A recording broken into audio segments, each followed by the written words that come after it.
Time for 7 First Alert weather. Hope you were able to enjoy some of those more mild conditions today, because as we've been talking about for the past few days, we have some big changes coming our way in the world of weather. And you can see already some of that moisture is starting to come into our area, and our region overall looks pretty busy with some of those showers. And a lot of those are being fueled by this low pressure center that is still off to the coast, but it's starting to make its way on land. You can see it, the center of it, a little bit better if we look at our water vapor imagery, where we're seeing the dry air in the middle of it, but it's pumping in moisture and forcing some moisture out across the region. So we will continue to see that in the overnight hours, and it will be a big difference for us tomorrow as we start to see cooler temperatures. These are our high temperatures today, almost 60 degrees in some of those valley spots, and in the 40s, 50 degrees over in Haley, which is closer to what we saw in the Magic Valley with some of those mid 50s. So here's what's going on in our upper air pattern. We saw that low pressure center that's starting to make its way on land, and as we go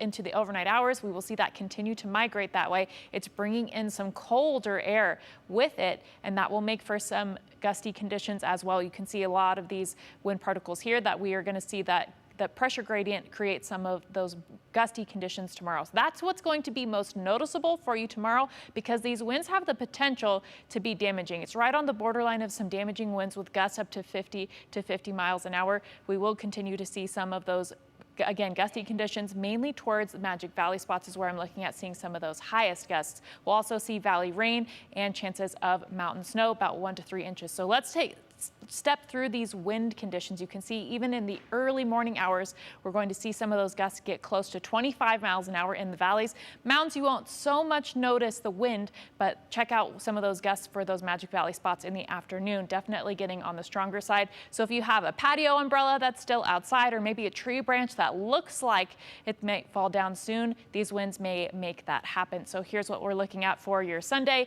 Again, those temperatures are going to be much cooler as well. You can see we're starting out with the rain. In McCall specifically, we're going to start out with a rain-snow mix, and then as that cooler air works in, we will see snow.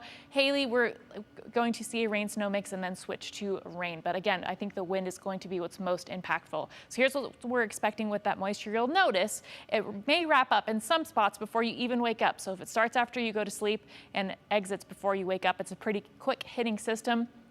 Though we will see those snow levels be around 5,000 to 6,000 feet, and we're expecting 1 to 3 inches of snow for some of those spots. And you'll see we're not actually expecting a lot of those liquid water. So for valley rain, you can see we're expecting about 1/4 inch for some of those spots. So it's not a lot of moisture with this system, but it is a strong system. So that's what's going to lead to some of those chances for the stronger wind gusts. You can see for Twin Falls, we're expecting a high of 44 degrees. So again, cooler, but again, the winds are going to be the main thing we notice over in those Magic Valley spots. And again, mountains, we're talking about the snow levels being around 5,000 to 6,000 feet. So it's not quite as cold of a system as we can see this time of year, but it will be a big change for the mild conditions that we saw earlier this week. So you'll see as we go through the week, we get those cooler morning temperatures, 28 for the low for Tuesday, and then you can see later in the week we start to get those cooler temperatures working their way back in. Shira?